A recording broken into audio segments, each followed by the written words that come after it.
Retro Rob's Gaming Videos. Hey, Rob here, and with me is the Game Prince RS-1. I believe that this is pretty much a NES clone, but I've heard in the reviews for this on Amazon there's some more advanced games in here than a NES could generally do. I don't know if that's true.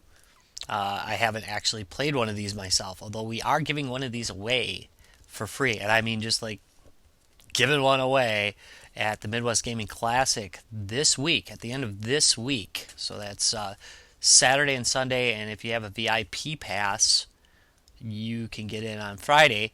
And I will be at the Guys Games and Beer room with the rest of the Guys Games and Beer staff, and we will be handing off free crap just all weekend.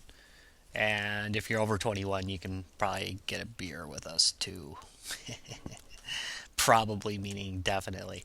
Okay, so anyway, Game Prints. One of these are being given away. It will be a green one. This is the black. I got this one after we bought the one for the Box of Awesome, which you can hear about on www.guysgamesandbeer. Probably better to go just on the Facebook page because most stuff happens there. But anyway, and by the way, if you don't know what the Midwest Gaming Classic is, it's a huge retro gaming convention, but it has everything. It has modern games, it has retro games, even though it was formed about retro games and pinball games. There's just massive amounts of pinball games too. But at night, there's also board games. Actually, there's board games throughout the day. Board and tabletop games and RPGs are played all day. But the Guys Games and Beer group, we run a room. Actually, we run two rooms this year. And at the end of the night, though, we wind down by playing some board games, and we're out there in the board game area as well, which a lot of Guys Games and Beer listeners are board gamers, so that kind of makes sense. But anyway, done with that. Here it is. This is the Game Prince. Notice that it says iPhone, PC, Android, and then it says games, which, alright, whatever. Also, peace. It comes in all the colors of the rainbow, which I think I just mentioned. Black, white, red, that's red, green, blue, and yellow. So it's like Lucky Charms. Here's the back. It does have TV out on the top. Does it say that? No, it says power switch, but it does have TV out. I've confirmed that on it. And there are where all the buttons are. Obviously, there's an A button, a B button, which tells you it's pretty NESy. And then there's a turbo button for the third, and then, of course, a start. So let's unbox this puppy. Oh, you'll notice that I'm in a different area today. I'm actually in the basement right now. This is where Guys, Games, and Beer is generally recorded, although usually you see it from another angle. But this is what this is what we're staring at during the podcast. If you watch the video version, which you probably don't, most people listen to it on iTunes. So here we go. There it is. Let's pop out the RS-1. The buttons are a bit, they're not too bad. These little Chinese devices have really come a long way as far as quality goes. I mean, they're not like wonderful or anything now, but definitely the button quality and getting the feel to them right is greatly improved over devices I was covering 2-3 years ago. That said, I wish they would just go with a regular cross type of D-pad. The split D-pads drive me just freaking crazy. Size-wise, it's pretty small. If you look at the FC88, look at that. It is much smaller than an FC88, although I think the screen is the same size. Yep. But it doesn't have to have cartridges. It doesn't have a cartridge port or an SD card port or anything like that. All the games are built in. There's about 100, I hear, but I will show you that later. Notice that it's got this nice texturing on it. The plastic feels fairly thick. It does not feel thin and cheap. It's not a very heavy device, but it's not like frighteningly light. There is the battery case.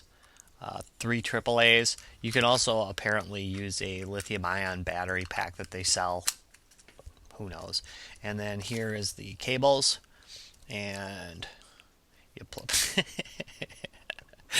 I hope you couldn't see that. I think you could though.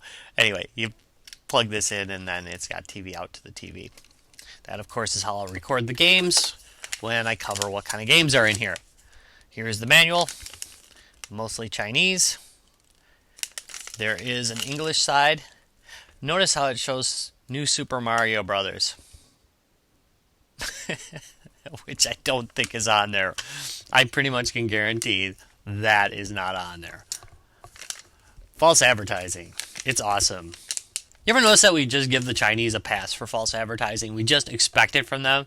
If this was like in the US or the UK, can you imagine it? Like, they'd be suing the crap out of them. The government would be all over them. Anyway, why don't we put some batteries in here, and I will try it out for a couple days, and I'll get back with you on how it is. Alright, so it's been a week, and I've had some time to play with the game prints. And I've shown it to a few of my friends as well, and I have to say, not too bad, really. Now, this thing is a pure NES emulator. All it does is NES games. So if you're looking for something that does more than that, nope. All these things are just basically 8-bit games. But the selection is really, really good. I mean, this thing's got Pac-Man on it. It has Galaga on it. It has Galaxian on it. It has Donkey Kong's 1 through 3. And, you know, a bunch of different hack versions of it, too. But it has the original 1 through 3 games. Super Mario Brothers. It's got the original Mario Brothers. It's got Dig Dug. It's got Contra. It's got Gradius. It's got Excite Bike. It's got Karateka, even. It's got Joust. I mean, it just has so much stuff in it that's actually good. Most of the time on these game systems, you get a whole bunch of junk. But this thing really has good games on it. Now, it also has some weird stuff. Like, it has the NES remake of Angry Birds and Plants vs. Zombies. Now, Angry Birds is just ridiculously too easy. I mean, you just move up and down a few times, press a button, and you can knock everything over. In fact, in my experience, most of the time there's like 2 settings that you need to do, and then you can just hit everything. So, that isn't really fun. Plants vs. Zombies was actually a really interesting translation. It suffers from a lack of variety, and the zombies are like way too strong. I mean, the pea shooter barely does anything to these things. But it's amazing that they were able to keep all the elements of this game intact on a little old NES. I mean, that's pretty darn impressive. So while I would never play any of these remakes, honestly, I'll probably never touch them again. They were interesting additions and kind of neat to look at. Actually, I probably will show people them every once in a while just because it's interesting. But my favorite in this is Ninja Gaiden 3. I mean, it just looks great, and it plays pretty well with that controller. I experienced no lockups, no really weird glitches or anything out of this system, so it's pretty solid. I will note that in the game Load Runner, the buttons are reversed so that A digs to the right and B digs to the left, which is kind of annoying. The controller, as I've mentioned before, it's okay, but it's not real fabulous. I think it's the best case scenario of that kind of separated controller, but a traditional D-pad would have worked a heck of a lot better, you know, in the cross design with no split in the center. Okay, I'm done talking about that. Screen-wise, the screen has kind of a diagonal tear. It's something you only notice if you're looking for it, really. I wonder if they're using the exact same screen as the GP2X Wiz, which actually had the same problem. It wasn't a big deal. It's not distracting, but it's worth noting. TV output, it's pretty flaky and quite a bit finicky. I found that if I moved too much, it would cause the adapter to pop a little bit loose, and then I would lose the composite out. The game prints is really pretty durable, so if you're looking at this for your kids, I think it'll work just fine for them. In fact, in my testing, my buddy Ben dropped this thing twice accidentally, and all that happened was the battery cover popped off. But there was no damage at all. Now, the funny part is, I called him an idiot. I'm like, you idiot, I can't believe you dropped it twice. And then I proceeded to drop it while I was talking to him. So, yeah, it's small, and that is one of the things. It's a small little device, and it is easy to drop, but it's durable enough that it'll survive it. I really do kind of wish the thing were about an inch bigger on the screen, because it would make it easier to play some of the games. But that said, I paid about $15 for this thing delivered off of Amazon, and it's really, really hard not to recommend it.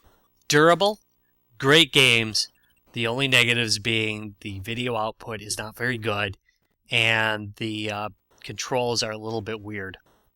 But if you've played a PSP, I guess you could probably deal with it if you've dealt with their D-pad. So, yeah, I recommend it. Thumbs up.